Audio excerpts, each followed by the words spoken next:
Chakshurumilitam Yena Tasmai Shri Gurave Namaha.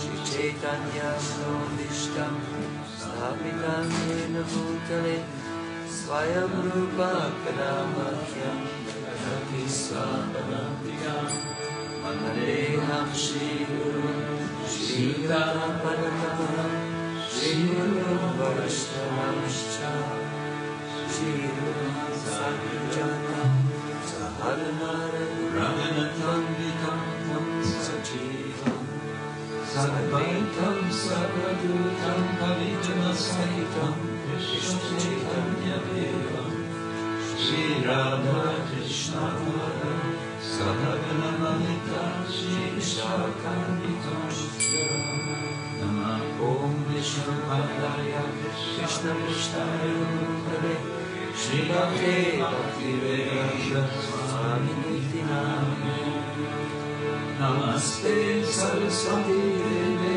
Gauravani Pracharine Nirvishesha Shunyavani Paschatya Yeshatarine Manchakalpatirubhyascha Vivasindhu Vyadecham Patitanam Pavanebhyo Vaishnavebhyo Namo Namah. Hare Krishna Karuna Sindhu Dinabandhu Jagatpate Gopesha Gopika Kanta Radha Kanta Namaste Tapta Kanchana Gaurangi Radhe Vrindavaneshwari Vrishabhanusute Radhamani Jai Shri Krishna Chaitanya Prabhu Nityananda Shri Advaita Gadadhara Shivasari Gaura Bhakta-vrinda Hare Krishna Krishna Krishna Hare Hare Hare Rama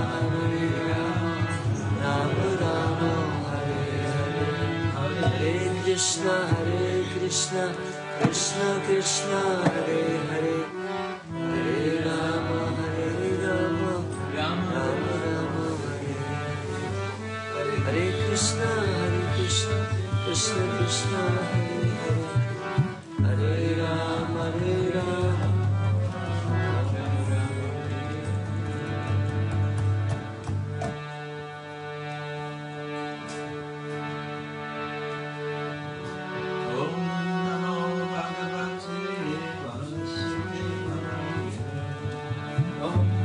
Namo Bhagavate Vasudevaya.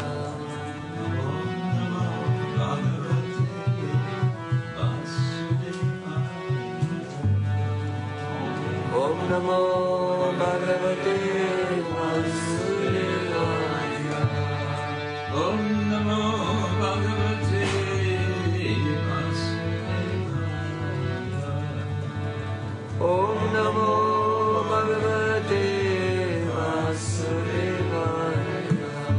Narayanam Namaskritya Naram Charanarottam Devim Saraswatim Vyasam Tato Jayamudire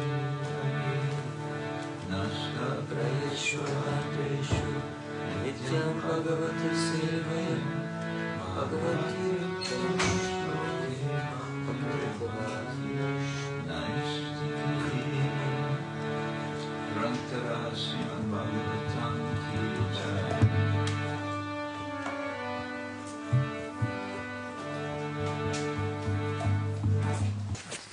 We are reading from Srimad Bhagavatam. How fortunate we are. Ние сме много щастливи, четем от Шримад Бхагаватам. And I was told verse 9 of chapter 27 of Canto 4, but I see there's a marker here in 18, so I don't know. Oh, no, it's 9. It's 9? Yeah, okay. This marker is wrong.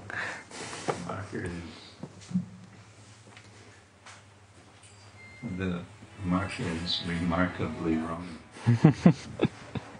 Okay, this chapter is called attack by Chandavega on the city of Puranja. Тази глава се нарича Чандавега напада града на цар Пуранджана.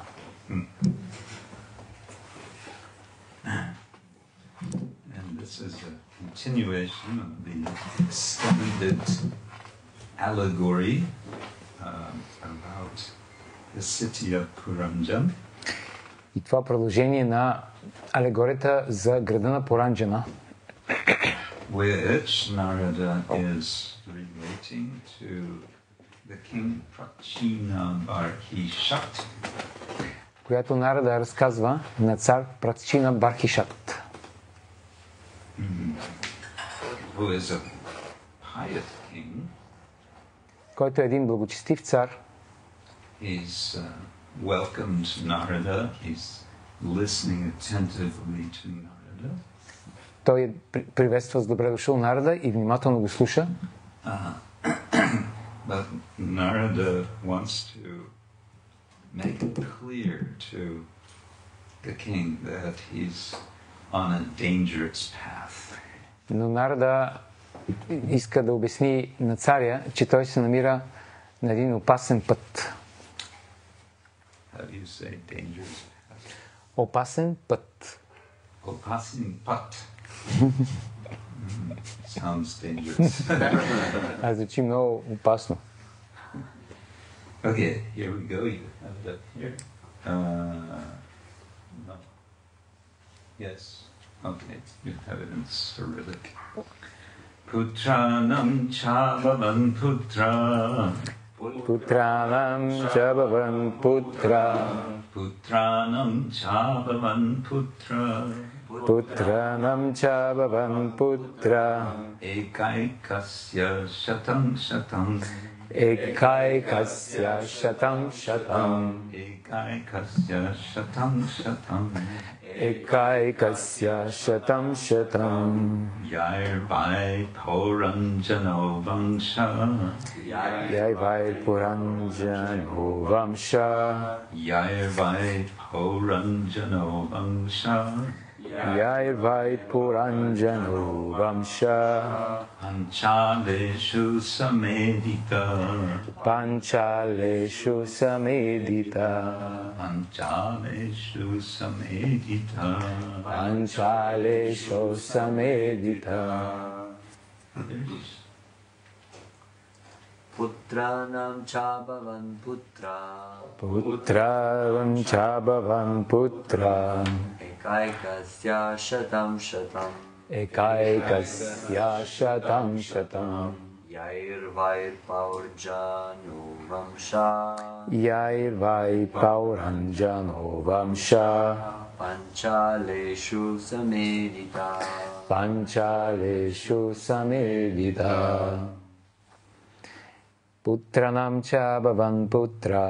Putranam Chabhavan Putra. Ekaikasya Shatam Shatam. Ekaikasya Shatam Shatam. Yairvai Pauranjano Vamsha. Yairvai Pauranjano Vamsha. Panchaleshu Samedita. Panchaleshu Samedita. Putranam Chabhavan Putra. Putranam Chabhavan Putra. Ekaikasya Shatam Shatam. Ekaikasya Shatam Shatam. Yairvai Pauranjano Vamsha. Yairvai Pauranjano Vamsha. Panchaleshu Samedita. Panchaleshu Samedita. Vaishnavīs. Putranam Chabhavan Putra. Putranam Chabhavan Putra. Ekaikasya Shatam Shatam. Ekaikasya Shatam Shatam. Yairvai Pauranjano Vamsha. Yairvai Pauranjano Vamsha. Panchaleshu Samedita. Panchaleshu Samedita. Okay. So, what does it all mean? Какво означава всичко това? Uh, Let's just read you can read the translation and go through the purport. Превод. Всеки от многобройните синове на цар Пуранджана стана на свой ред баща на стотици деца. Така синовете и внуците запълниха цяла Панчала. Коментар. Не трябва да забравяме, че цар Пуранджана е живото същество, а градът Панчала е тялото. В Бхагавад Гита се казва, че тялото е поле на дейност за живото същество. Кшетра, кшетрагя. Съставните елементи са два. Живото същество, кшетрагя, и неговото тяло, кшетра. Ако се позамисли, всяко живо същество може да разбере, че тялото е просто негова обвивка. Стига малко да се замисли, то ще открие, че тялото е негово притежание. То може да стигне до този извод чрез практическия си опит или благодарение на знанието, изложено в шастрите. Бхагавад Гита 2.13 се казва Дехинусмин ятадехе. Собственик на тялото е душата и тя се намира вътре в тялото. Тялото е Панчала Деша, поле за действие, в което живото същество може да се наслаждава на контакта между сетивата си и 5 сетивни обекта. Ганда, Раса, Рупа, Спарша и Шабда. Тоест, сетивните обекти, изградени от земя, вода, огън, въздух и етер. В материалния свят всяко живо същество, което е въплатено в тяло, изтъкано от груба и финна материя, поражда действия и резултати. В този текст представени алегорично като синове и внуци. Действията и техните резултати може да бъдат два вида – благочестиви и неблагочестиви. Така в материалното битие човек все повече се омотава в мрежите на различните дейности и последици. Във връзка с това Шрила Нароттам Дас Такур пише Карма Канда Гяна Канда Кевала Вишера Банда Амрита Балия Ебакая Нанайони Садапире Кадаря Бакшанакаре Тара Джанма Ада Патеяя. Плодоносните дейности и умозрителните философски търсения са като съдове пълни с отрова. Всеки, който отпие от тях, мислейки, че са пълни с нектар, живот след живот ще попада в различни тела и ще трябва да води тежка борба за съществуване. Такъв човек яде всевъзможни противни неща и сам произнася присъда над себе си, чрез дейностите, които извършва в името на измамните сетивни наслади. Така полето на дейностите и техните последствия, чрез които човек увеличава потомството си, започва с секса. Пуранджана умножил цялото си семейство, като заченал деца, които на свой ред също създали потомство. От това ясно се вижда как сексуалните желания обвързват живото същество с стотици хиляди дейности и последици. Само заради сетивното удоволствие то остава в материалния свят и непрекъснато се преселва от тяло в тяло. В резултат от създаването на толкова много деца и внуци, постепенно възникват родовете, династиите, общностите, нациите и прочие. И всички те се разрастват единствено в резултат на половите контакти. Както казва Пралад Махарадж, Ян Майтунади Грихамеди Сукам Хитучам, Шримад Бхагаватам 7.9.45. Грихамеди са хората, които искат да останат в материалния свят. С други думи, те искат да останат в сегашното си тяло, да продължат да са част от обществото и да търсят удоволствие в приятелството, любовта и своите близки. Тяхното единствено удоволствие е да увеличават броя на тези, които ще изпитат сексуални наслади. Те се наслаждават на секс и създават деца, които на свой ред се женят и ги даряват с внуци, а внуците се женят и създават правнуци. Така планетата постепенно се пренаселва, след което ненадейно идват реакции, предизвикани от материалната природа. Избухват войни, настъпва глад, плъзват епидемии, стават земетресения и така нататък. Тогава населението в света намалява, но само за да бъде наново създадено. В Бхагавад Гита 8.19 този процес е обяснен като непрекъснат цикъл на сътворение и унищожение. Бутва пралияте. Така поради липса на Кришна съзнание продължава цялото това сътворение и унищожение, което хората наричат човешка цивилизация. То продължава безкрайно, защото човекът няма знание за душата си, за душата и за върховната божествена личност.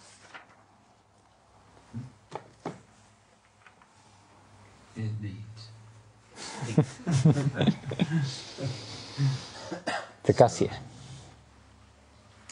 When there's a purport like this, I'm inclined to say so. Are there any questions? Когато има подобни коментари, на мен ми се иска да кажа, ами това е. Има ли някакви въпроси? Maybe a couple of points we can make. Srila Prabhupada is pointing out that this reproduction of hundreds of sons and grandsons, there seem to be no granddaughters. Although daughters are mentioned in the previous verse, 110 daughters, is allegorical. Цялата тази история за цялото това възпроизвеждане на тези стотици, хиляди синове и внуци и дъщери е алегорично. Allegorično. Yeah, allegory is, this is the one section of the Bhagavatam in which allegory is explicitly announced as allegory. Това е една от тези части на Бхагаватам, където алегорията е специално обявена, че е алегория. It's the one place which is explicit, and I suggest that there are other sections which are implicitly allegorical or can be taken allegorically. Това е тази, която е специално подчертана, че е алегория. Има и други части в Бхагаватам, където аз бих казал, че индиректно може да бъде прието за чисто, че са алегорични части. Couple of examples of this latter option. One is in the fourth canto, no, not fourth canto, eighth canto, the story of Gajendra and the famous purport of Srila Prabhupada. Примери за такива части, които са индиректно може да се приеме, че са алегории, е 8 песен, историята за Гаджендра и известният коментар на Шрила Прабхупада. The situation is that Gajendra is fighting this crocodile, and the point that Prabhupada is making, taking it allegorically, he's giving the idea that the lake in which this fight is going on is comparable to ashram. И това е историята, в която Гаджендра се сражава с крокодила и езерото, в което това се случва, може да бъде алегорично прието за ашрам. What's being described, the elephant is in the wrong place. he's in a dangerous condition because the crocodile is in his element, so he's stronger than the elephant. Това, което се обяснява е, че слонът е в опасна ситуация, понеже той се намира в водата, което е естествената среда на крокодила и крокодилът е по-силен. And so then Prabhupada is saying in a similar way, one has to be in the proper ashram to fight against Maya. И Шрила Прабхупада пише, по подобен начин човек трябва да бъде в правилният ашрам, за да може да се сражава срещу Мая. One should be in the right ashram which works best for fighting Maya, and that can be different for different people. Therefore, there's 4 ashrams. Човек трябва да бъде в подходящият ашрам, в който най-лесно може да се сражава срещу Мая, и това може да бъде различен ашрам за различните хора, затова имаме 4 ашрама. Another example is Srila Bhaktivinoda Thakur giving allegorical interpretations of the demons in Vrindavan who are killed by Krishna. Друг пример е Бхактивинода Такур, който дава алегорична интерпретация на демоните, които Кришна убива във Вриндаван. Let's see if we can think of some of these and how they are. Нека да видим дали ще можем да се сетим за някои от тези демони и какво те представляват. I need some help here. Аз имам нужда от някаква помощ тук. So there's Putana, right? Така, имаме Путана.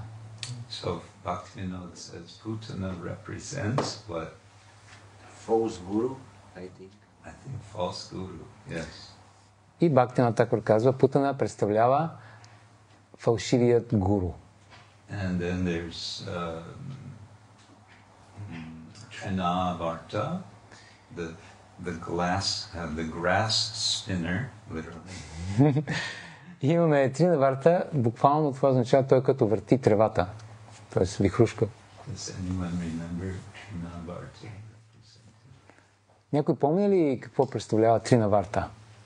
There are about 20 or so demons. Има около 20 такива демона. We might have it in our calendar.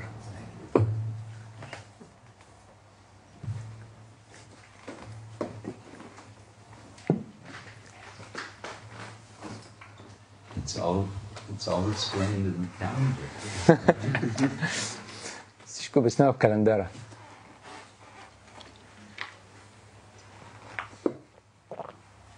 The general point is that he makes these allegorical interpretations that these are anarthas in the heart, which then Krishna destroys.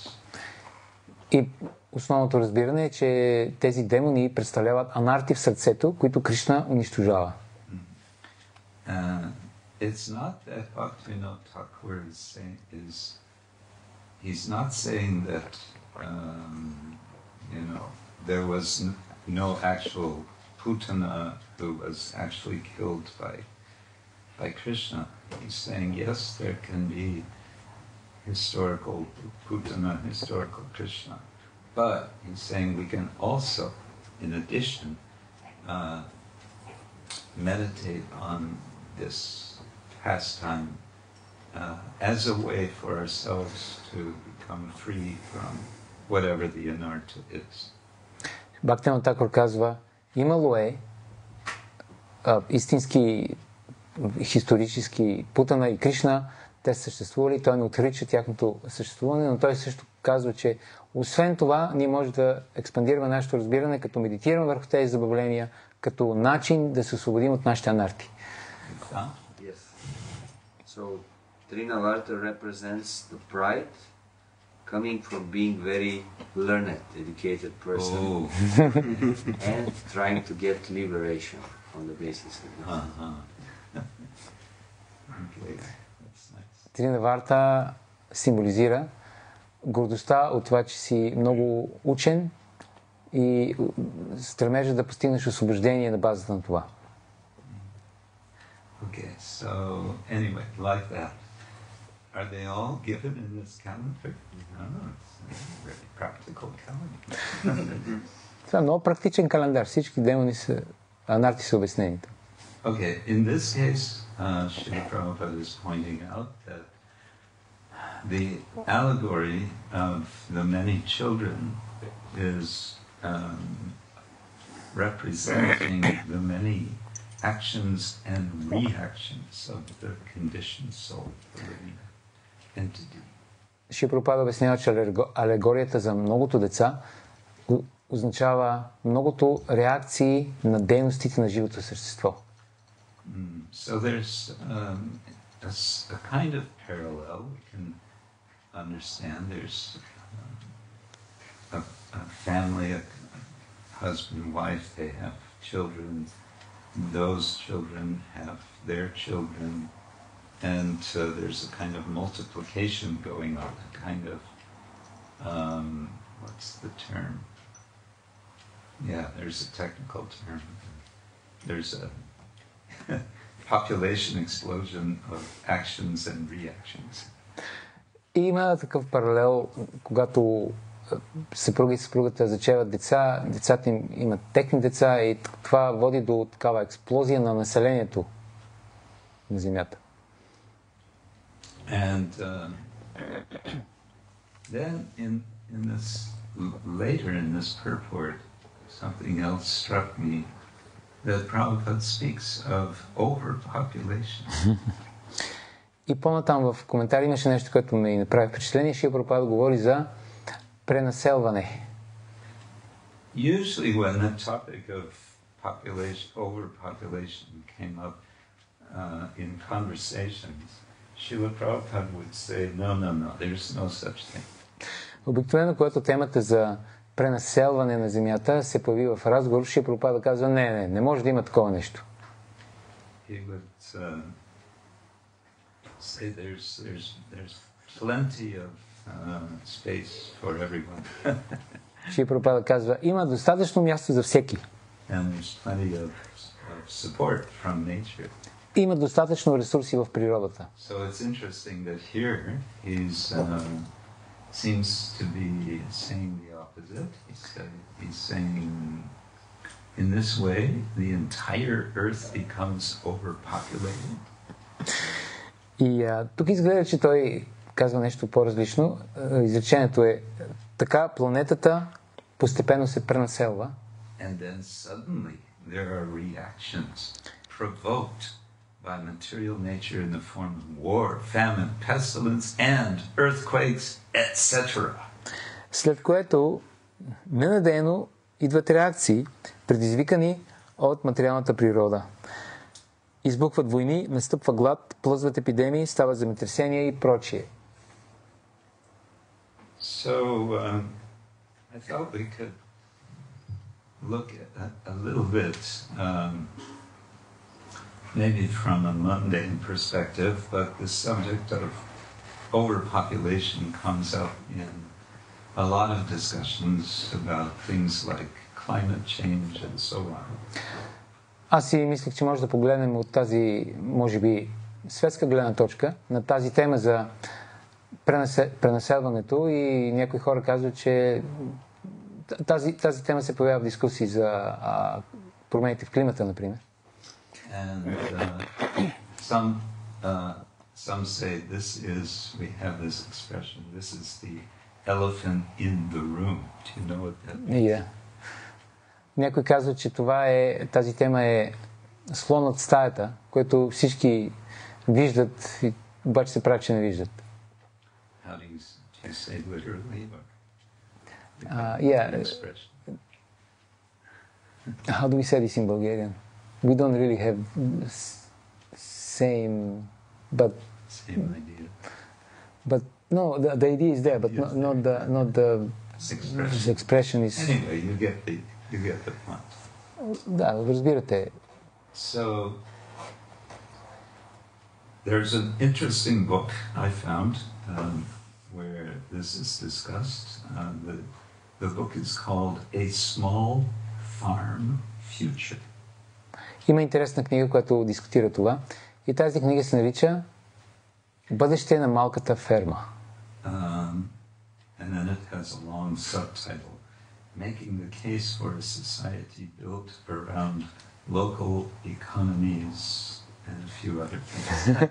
Има дълго подзаглавие, което означава аргумент в полза на бъдещето общество, което е базирано на малки икономики и така нататък. This has been written by one person in England who is both a scholar and a farmer.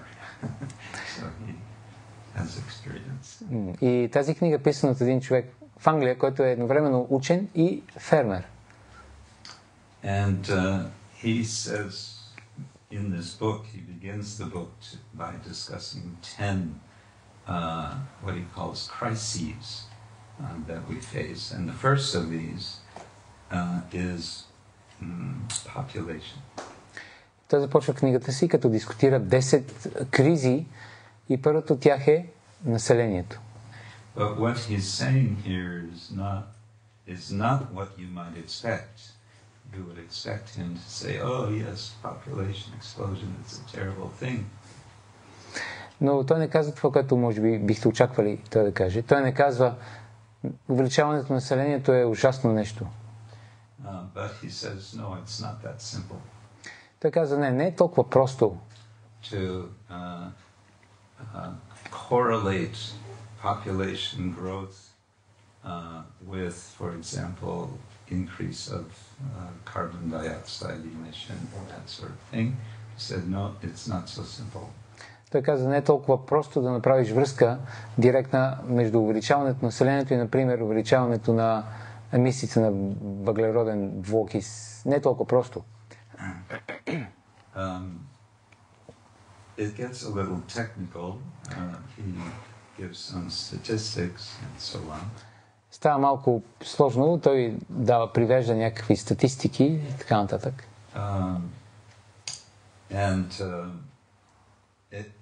It's complicated. That's the point that he's making. И да, наистина е малко сложничко. One interesting statistic, in the last 50 years, global fertility has more than halved. That means it's become less than half what it was. През последните 50 години една от статистиките е, че в глобален мащаб плодородността е намаляла с 50%. That means, statistically, from an average of 5.07 live births per woman in 1964. Значи не плодородното на Земята, а става въпрос за раждаемостта. Раждаемостта се е намалила. И от 5,7 деца на жена средно през коя година?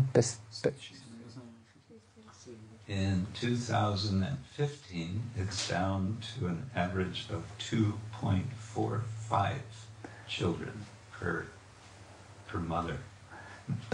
Това сега, на днешно време, цифрата е вместо 5,7 е 2,45 деца на майка.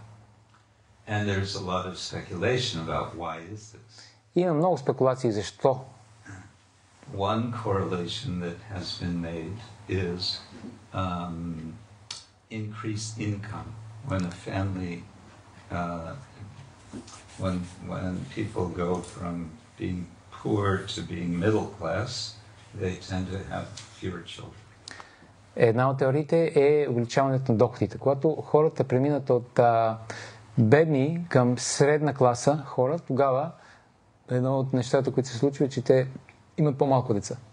So one might say, well, that's maybe a good thing. Някой може да каже, това е хубаво всъщност. But then, how do they become middle class? By producing more junk. Но как те са станали средна класа хора?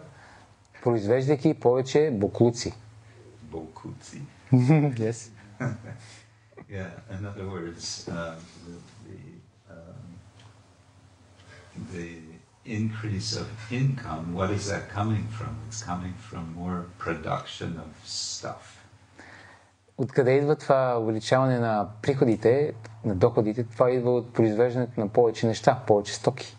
And this more production is producing more pollution. И произвеждането на повече неща, продукти, означава повече замърсяване. So maybe there's less children being reproduced, but there's more stuff being produced. И може би има по-малко деца, които се произвеждат, но се произвежда повече стока, продукция. So this idea of economic development becomes it becomes very considered to be the most desirable thing. Everyone wants economic development. И тази идея да има икономическо развитие става най-желаното нещо. Всеки иска да се развива икономически. You will never, probably ever, hear a politician say that economic development is not a good thing. Предполагам, че никой няма да видите политик, който да казва, че икономическото развитие не е добро нещо. Have you ever heard of politics? Чували? I know you don't listen to politicians, but never. Чували ли сте такъв политик? Знам, че не слушате политиците, но чували ли сте такъв? Yeah.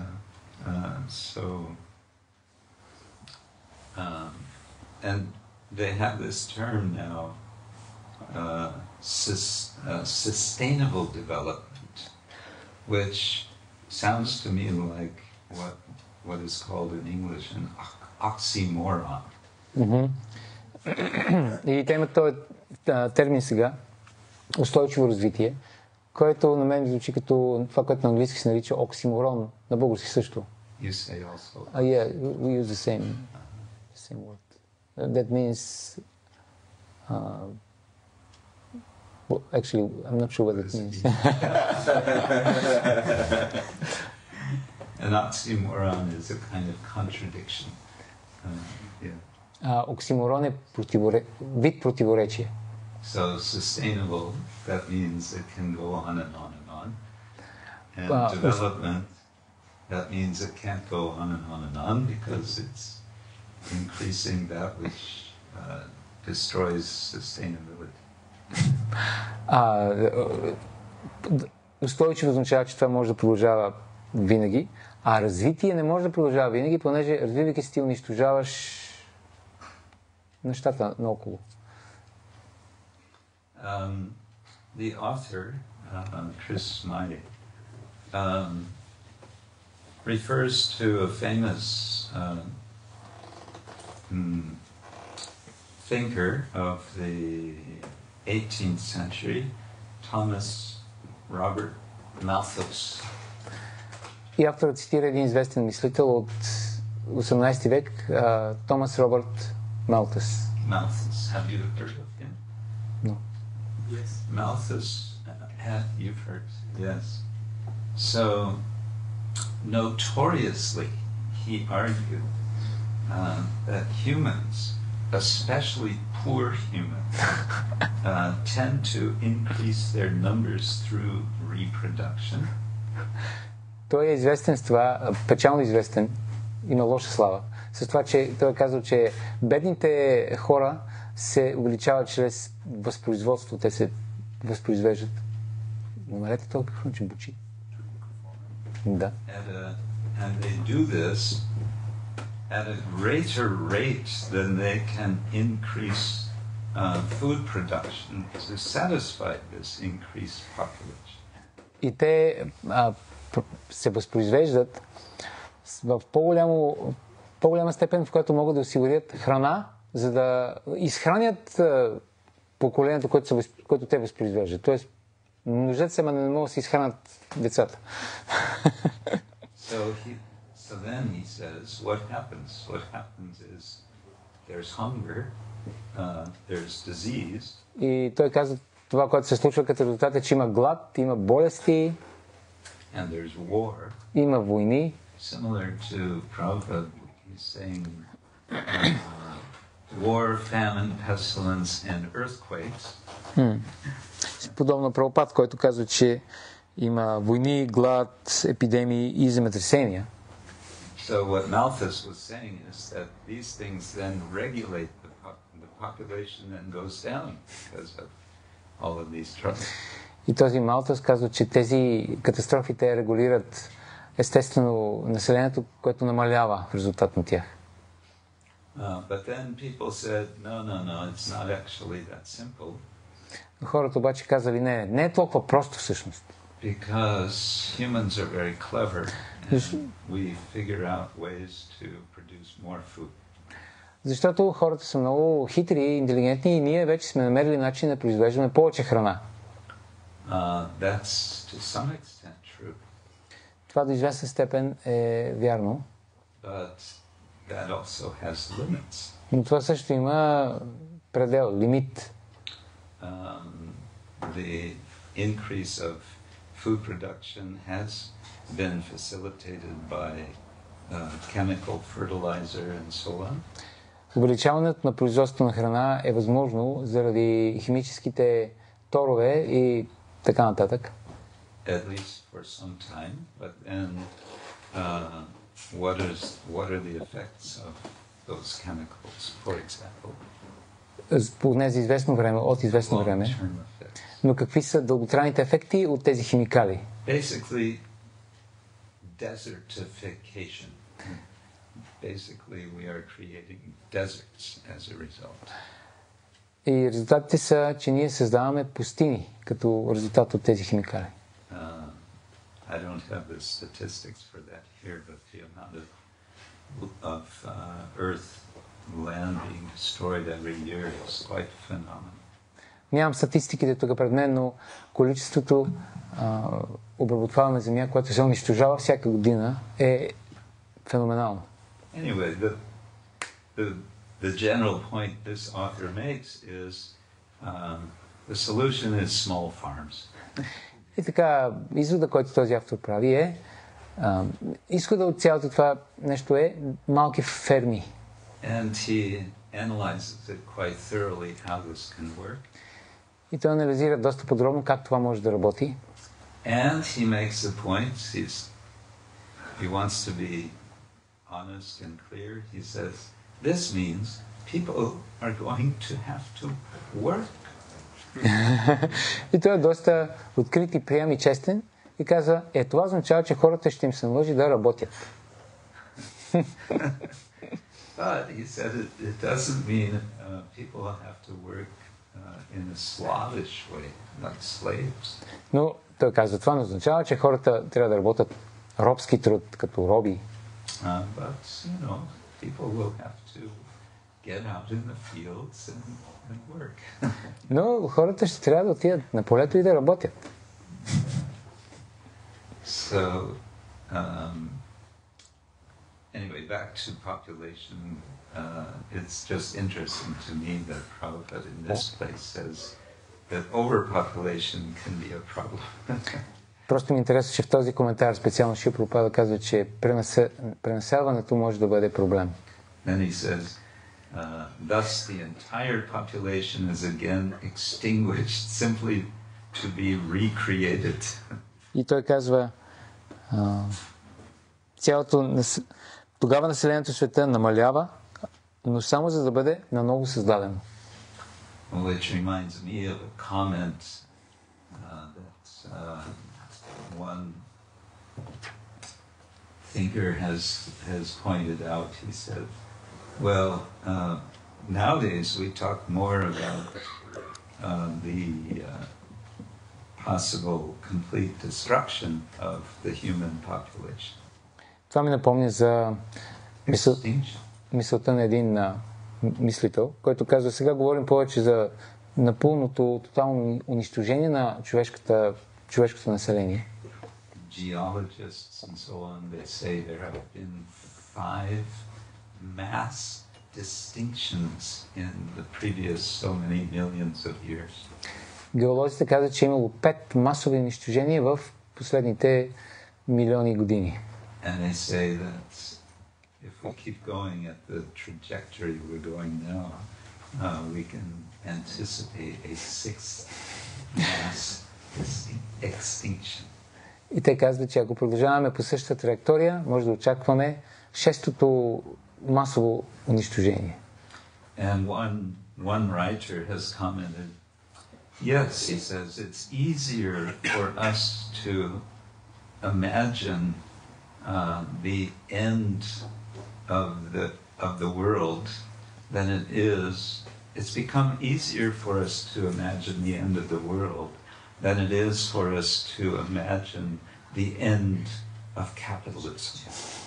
И един писател казва, да, по-лесно ни е да си представим краят на света, отколкото краят на капитализма. It's true. And yeah, anyway, it's interesting, Prabhupada is saying, but here he says what happens, total destruction, and then just recreation. It all starts up again.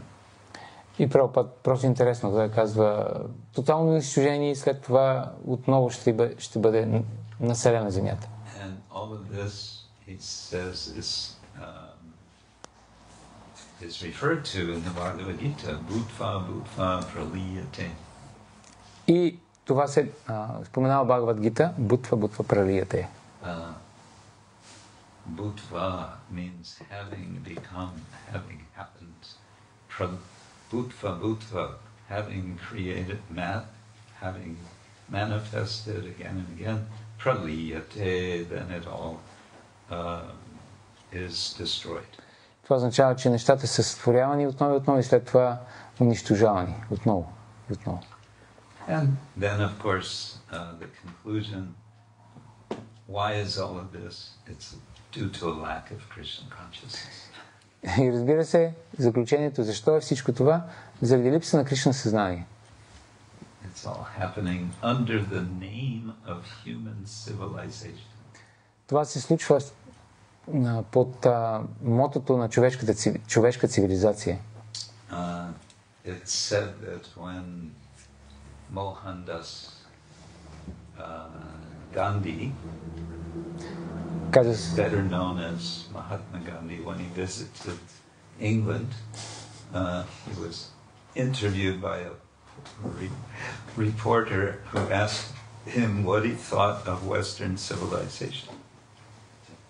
Казва се, че Махатма Ганди, който бил в Англия, е бил интервюиран от един журналист и те го питали какво е вашето мнение за западната цивилизация. You know what his reply was? И знаете ли какво е отговорил той? He said, it would be a good idea. И той казал, би било добра идея да има изобщо западна цивилизация, да я направите най-накрая. So anyway, then Prabhupada is saying, all of this, due to a lack of Krishna consciousness, all this creation and annihilation is going on under the name of human civilization. This cycle continues due to man's lack of knowledge of the soul and the Supreme Personality of Godhead. И Прабхупад казва, така поради липса на Кришна съзнание продължава цялото това сътворение и унищожение, което хората наричат човешка цивилизация. То продължава безкрайно, защото човекът няма знание за душата и за върховната божествена личност. That's quite interesting to think. Just this simple point is not understood, and therefore all of this trouble. Интересно да се замислим. Този много прост момент не е разбран и затова е всички тези проблеми. Nobody wants to hear this simple point. Никой не иска да чуе тази много проста истина. What to do? Какво да се прави? How to help people to hear this simple point? Как да помогнем на хората да чуят тази проста истина? How do you say? How to help? Как да помогнем? Как да помогнем? Okay, these are a few thoughts on this verse. Maybe you have some further thoughts. Това са някои мои мисли върху този стих. Може би вие имате да добавите нещо. You may wonder why does he not mention granddaughters? Може да се чуете добре, защо тук не се споменава внучки? Were they only having grandsons? Само внуци ли са имали тия хора? What do you think? I think the grandsons were considered more important. Patriarchal.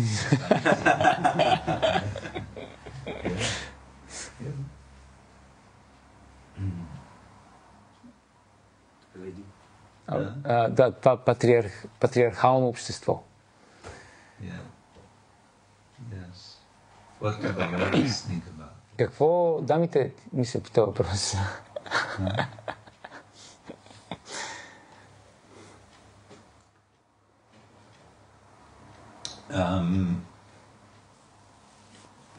Another example of allegory in a very different sort of way is Kavi Karnapura's Nataka Chandrik, not Nataka Chandrik, the Chaitanya Chandrodaya Nataka. Yeah. Друг пример за такава алегория е Кави Карнапура, Чайтаня Чандра Дая Натака. This is a drama, Sanskrit drama that Karnapura wrote, and he has allegorical characters. In Act 1, there's the personality of Kali is speaking with the personality of Adharma. И това е санскритска драма, алегория. И в една от тези сцени олицетворението на Кали, на епоката, говори с олицетворението на нерелигиозността, Адарма. And they're both being amazed, concerned, and worried because Lord Chaitanya has appeared. И те и двамата са много разтревожени, много загрижени, защото в епоката на Кали се появил Бог Чайтаня. Adharma seems particularly concerned. Kali seems kind of accepted. Yes, he's coming. That's the way it is. И Адарма изглежда особено шокиран и разтревожен, докато Кали изглежда, че вече го е приял. Да, той идва просто. Това е. And I remember in chapter 2, personality of friendship is having conversation with the personality bhakti. И във втора глава, доколкото си спомням, олицетворението на приятелството говори с олицетворението на бхакти. And they're also, of course, discussing Lord Chaitanya's.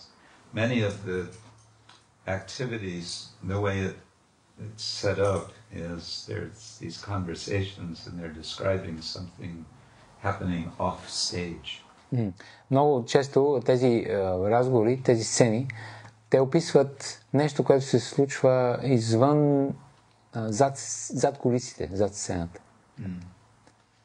Yes, and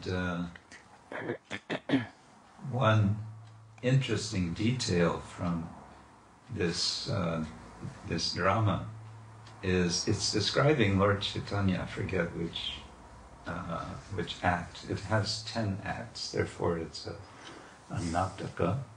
Има 10 сцени, затова е натака.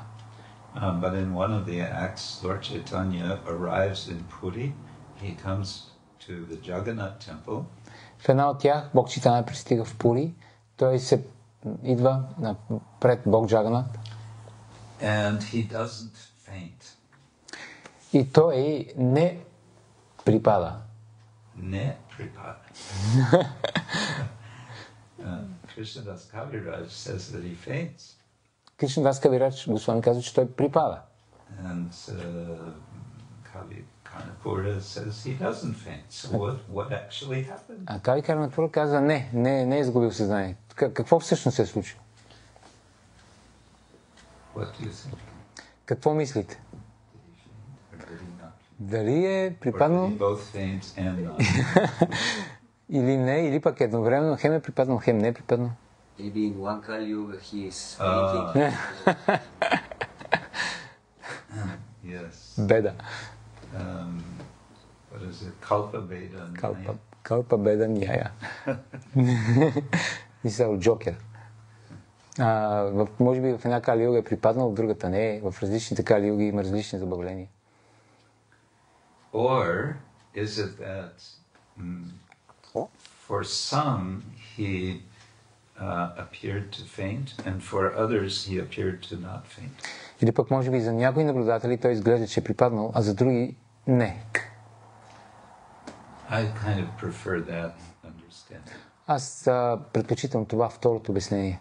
If he can appear in the Ratha Yatra in 7 forms simultaneously and to dance in 7 different groups, then I think he has no problem to simultaneously faint and not faint. Ако той може да се появи по време на Рата Ятра в 7 различни форми и да танцува на 7 различни места, тогава той не би трябвало да има проблем едновременно да припадне и да не припадне. Speaking of Ratha Yatra, have you had Ratha Yatra yet this year? 21st of September, Oh, coming up. coming up. Okay. I always remember what a nice Ratha you have. Аз винаги си спомням каква прекрасна колесница имате. Most elegant Ratha. Най-елегантната колесница. But don't tell the pandas in Hulu which date you're having it. Но не казвайте на пандите от Пури кога е вашата Рата Ятра, на коя дата.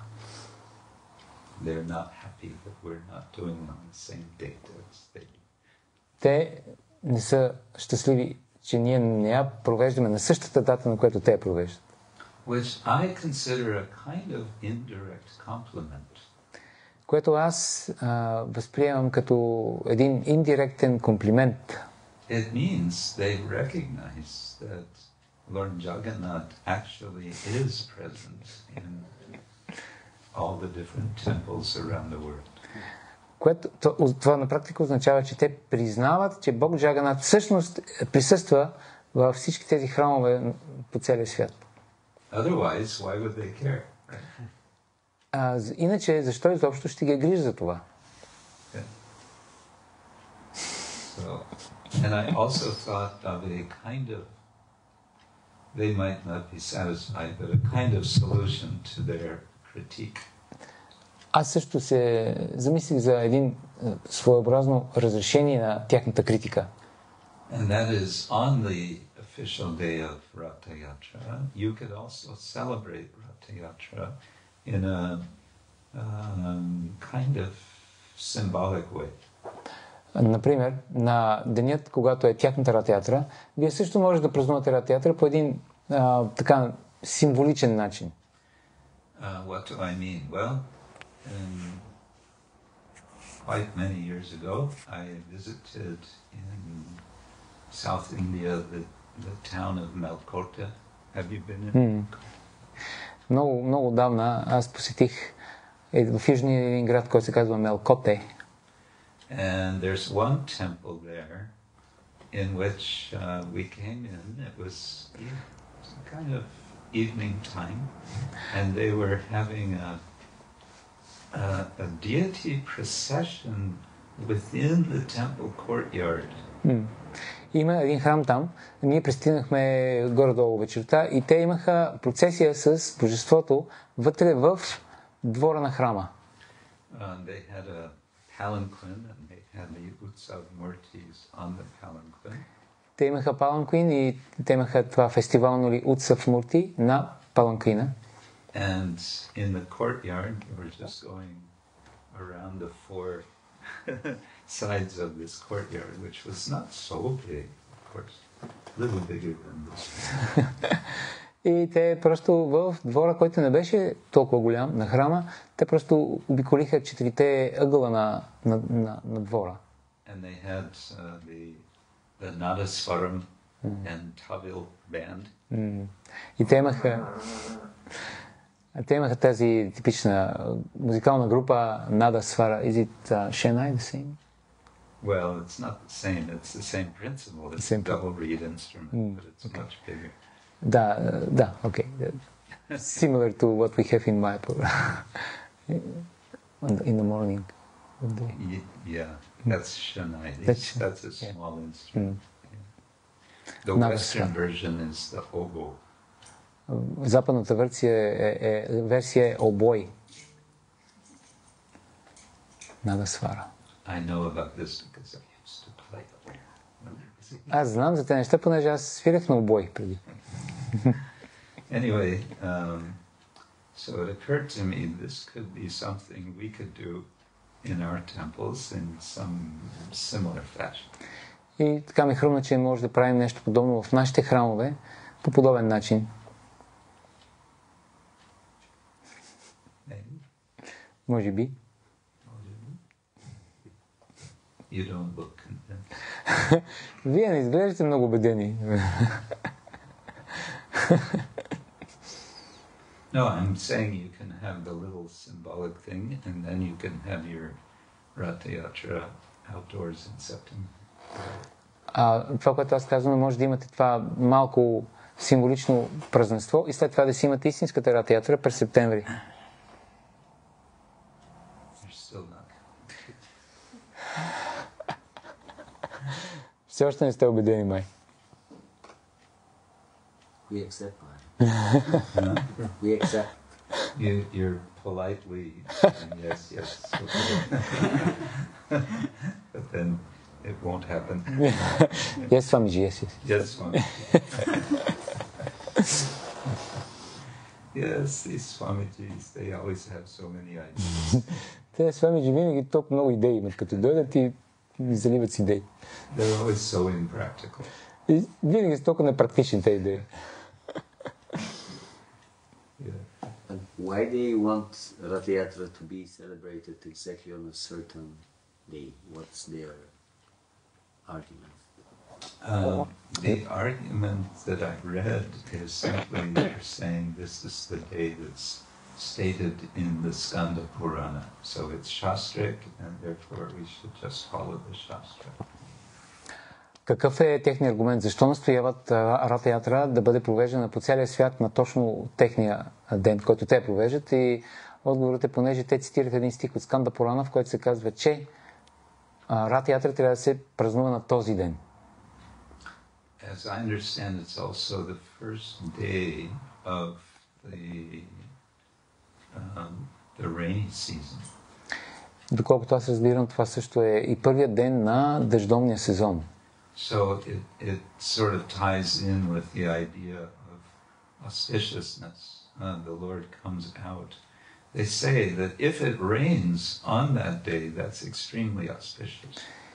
И това също е свързано с тази идея, че Богът излива благоприятност и ако вали на този ден, това е, те казват, че това е изключително благоприятно. So there's this connection with, the natural cycles. And so there's a sense, I think, that the Lord is, the duty of the devotees is to accommodate the Lord's functioning and bringing about the regular functions of the natural seasons, something like that. И това е свързано с естествените смяната на сезоните в природата и с това, че Богът е по някакъв начин, неговото появяване е свързано с тези естествени цикли в природата. One time, some years ago, I was in Paris for their Rath Yatra. Преди известно време бях в Париж за тяхната Рата Ятра. And it rained, and it really rained. И наистина валеше много яко. And the devotees were in ecstasy. They just, okay, let it rain. And they were just, everyone was soaked and they were dancing and singing and getting totally soaked, and people were looking. What these crazy people? И бактите бяха в екстаз, изобщо не им пукаше, че вали и хората бяха много, много удивени и се чудеха какви са тия луди хора. Also this year in New York same. Was also. Okay, on that note, Srila Prabhupada ki Jai. Jai, Grantaraj Srimad Bhagavatam ki Jai. Jai. Gaur Premanande. Haribo. All glories to our translators. Krishna Kshetra Maharaja ki Jai.